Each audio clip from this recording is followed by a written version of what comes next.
well as Prime Minister Netanyahu last Thursday and President Abbas last Tuesday.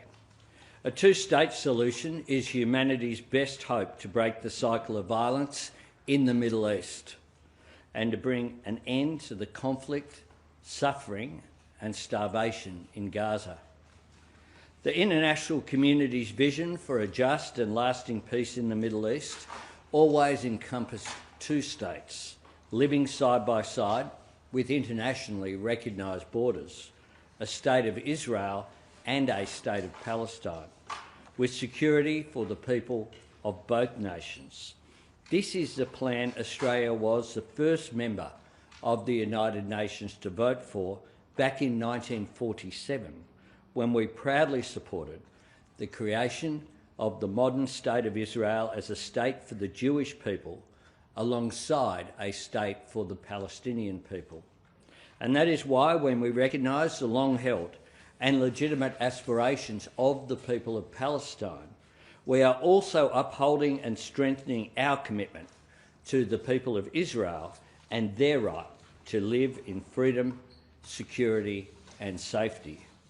Because until Israeli and Palestinian statehood is permanent, peace can only be temporary.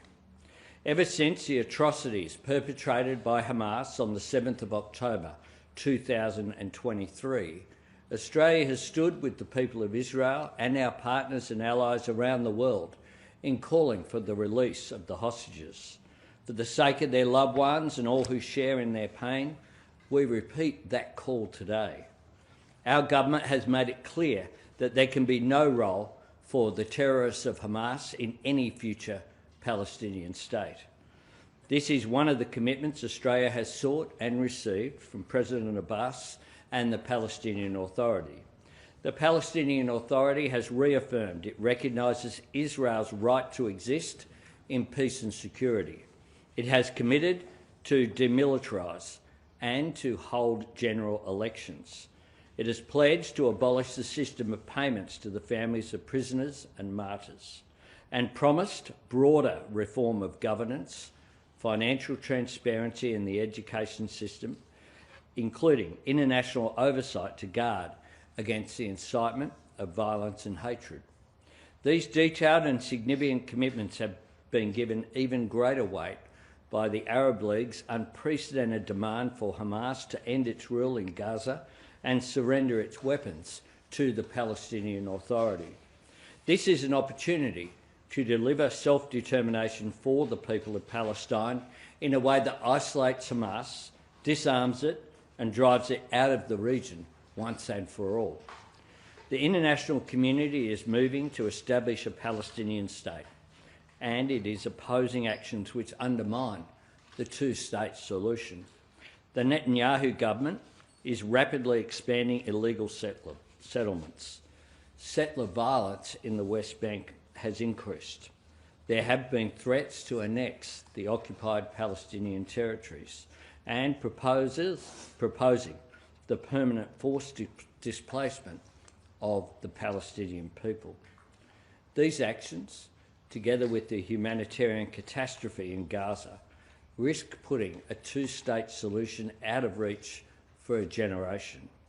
I've said it publicly and I said it directly to Prime Minister Netanyahu.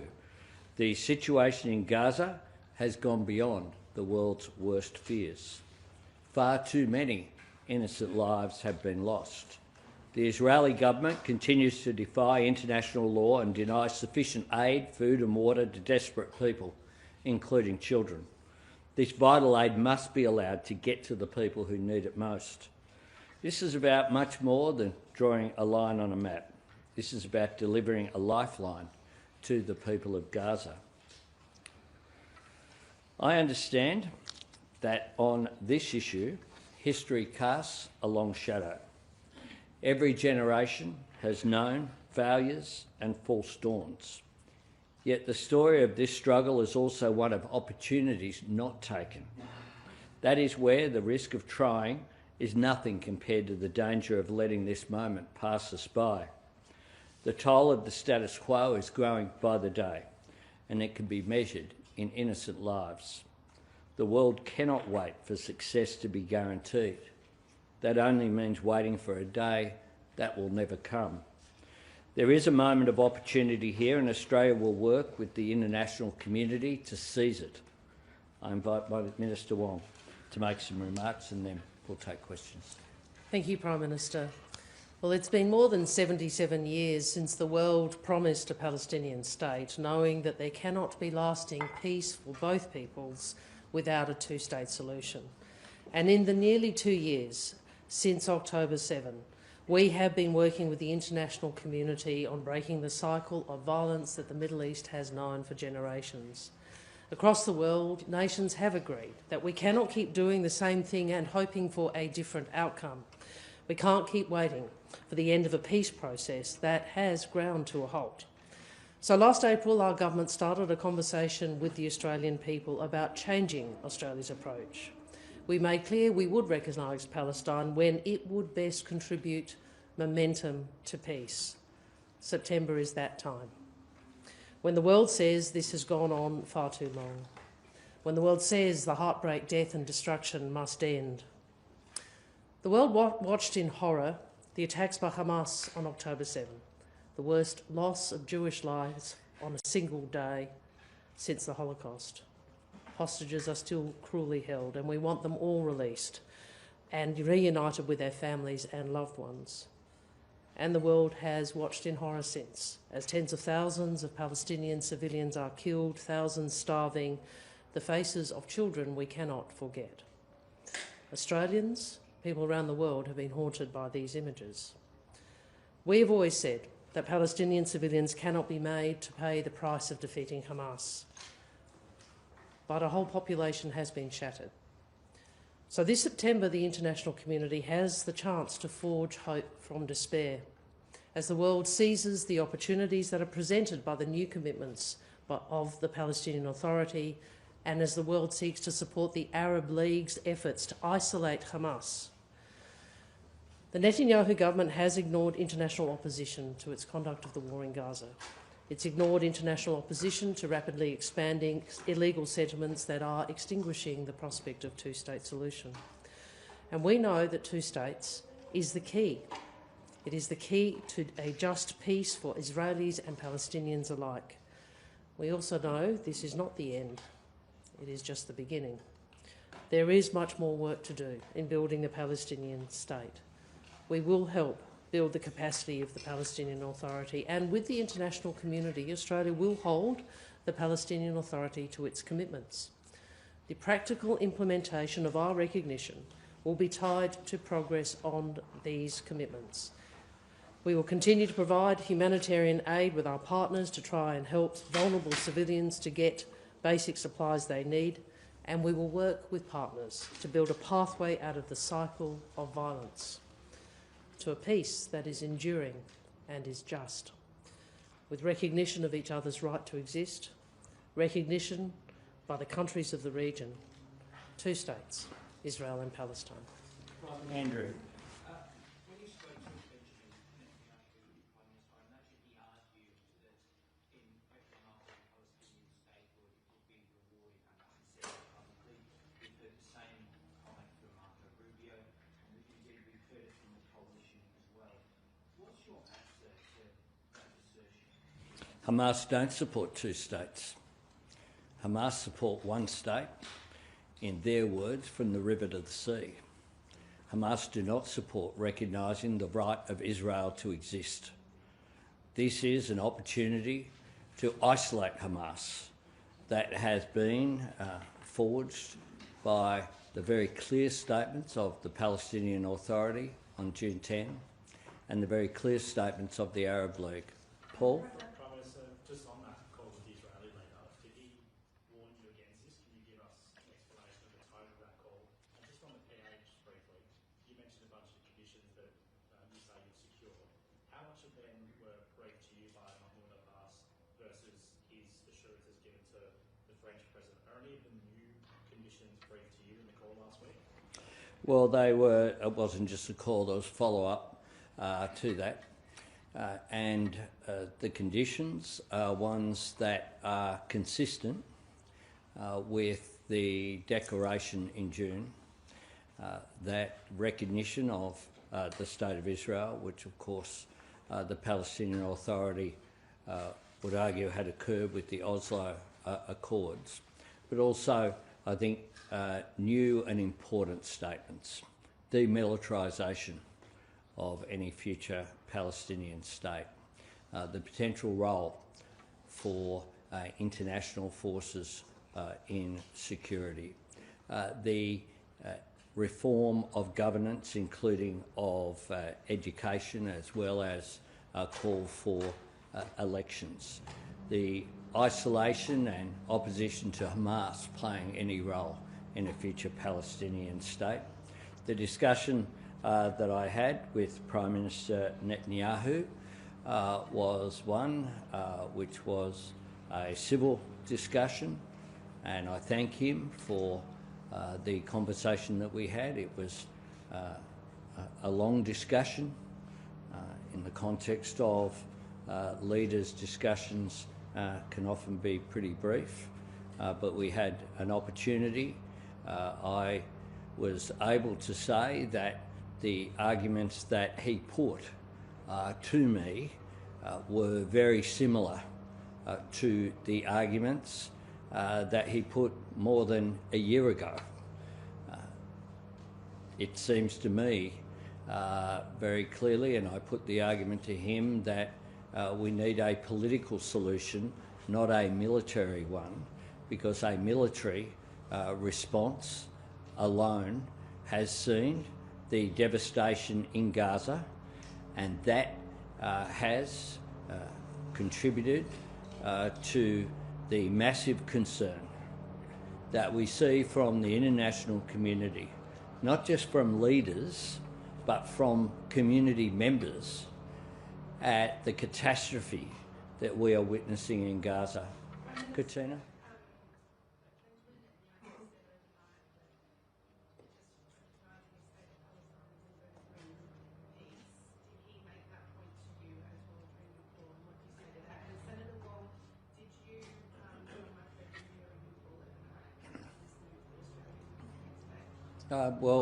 Prime Minister Netanyahu put arguments to me that consistent with what he has made internationally as well, publicly.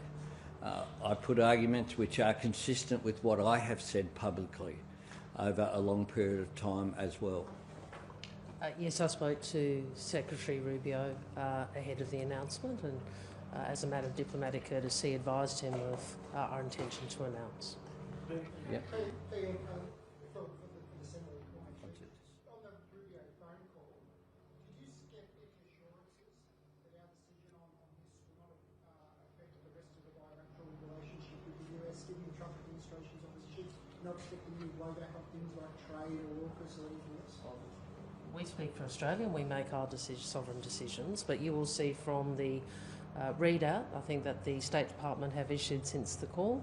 We spoke about a range of matters, including the Indo-Pacific and security in the Indo-Pacific, and I think you can discern from that that the project that we are engaged in with the United States and others, which is peace, stability and security in our region, is something we both remain very committed to.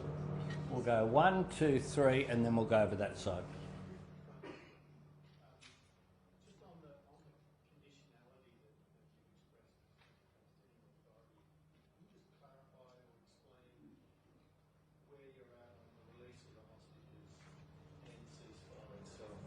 Well, we want to see the hostages released. We want to see the hostages never taken. I mean, my heart goes out to the families of those who are impacted by this. We want to see as well an immediate ceasefire. I think Australians want two things. I've said this before very clearly. They want the killing to stop. They want peace and security in the Middle East. They know this is a complex issue, but they also know that the violence has gone on for far too long. And the second thing they want is that they do not want conflict brought here to Australia. They want a harmonious community, which is what we have. Yep, here. Yep, true.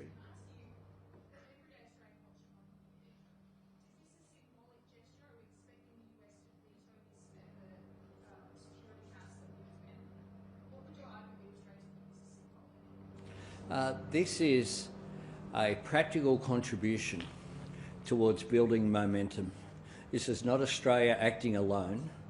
What we are seeing is a range of countries engaging in detailed dialogue as well, behind the scenes, if you like, talking about what a peace looks like in the region.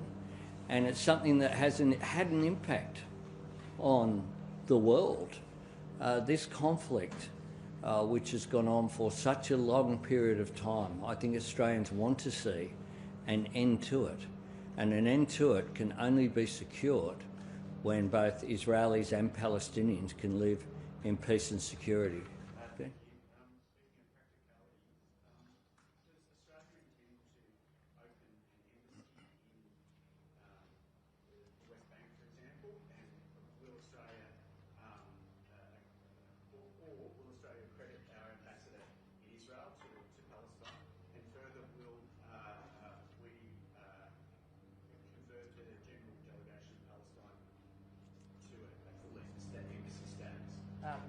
First, in response to that, as I said in my opening statement, is that we will tie the various practical steps towards recognition, you referenced some, not all, to the Palestinian Authority's commitments and the ensuring that those indeed take place and the other actions of the international community.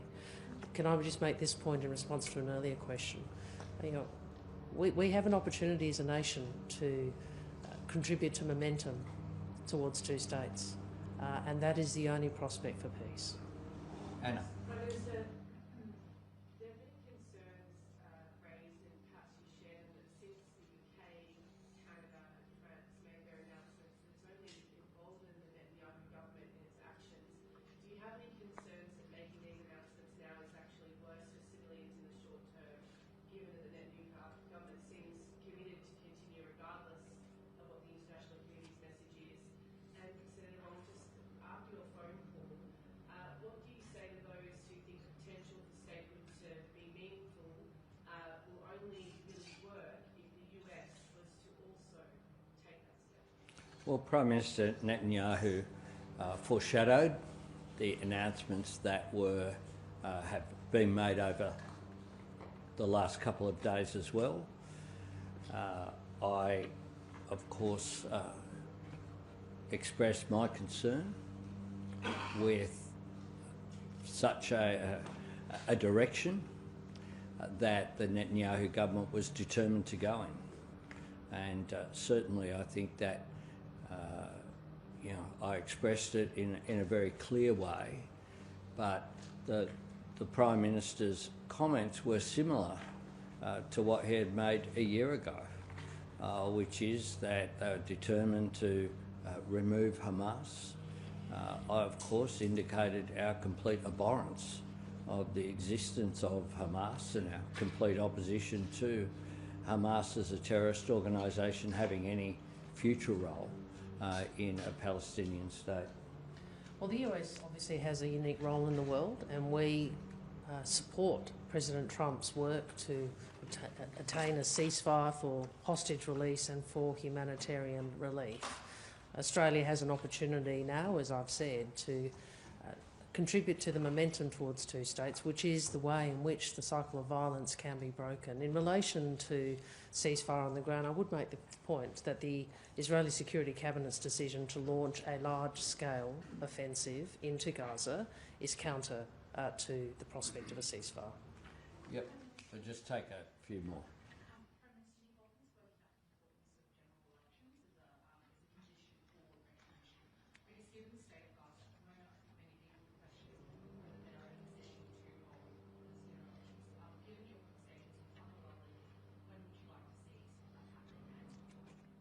We'd like to see it happen as soon as possible, but we are that is one of the issues that will be debated going forward. It's a part of the reform of the Palestinian Authority, which is required. The PA have not had an election for some time. And when Hamas took over Gaza, of course, there was violence by Hamas against Palestinians as well. I do want to make this point. Hamas is not just an enemy of Israelis, it's an enemy of the Palestinian people as well. And their actions, including during the current conflict, where opposition to Hamas has been met with brutality, is recognised by not just by Australia but by the international community. Anna?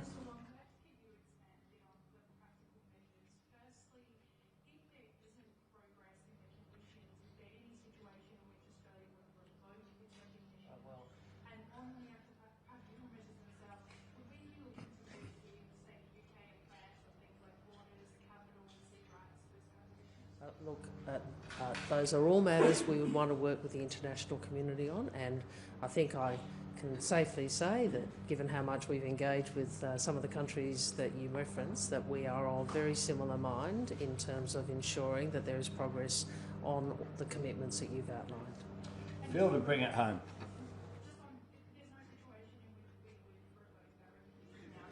Well, our expectation is the international community will work with all parties to ensure not only that those commitments are adhered to, but there is progress towards two states. Again, I repeat, there is no sustained peace unless we see a two-state solution. I think we all know that.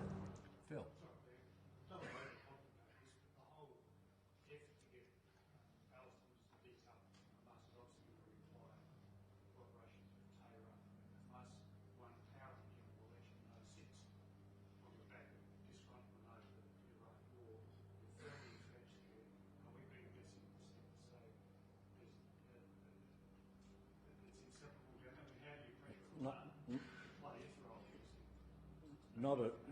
Not at all. I think that one of the key moments, if you like, when people will look at how we've got to where we are today, will be not just June 10, the statement by the Palestinian Authority, but importantly the statement by Arab nations, which was very historic.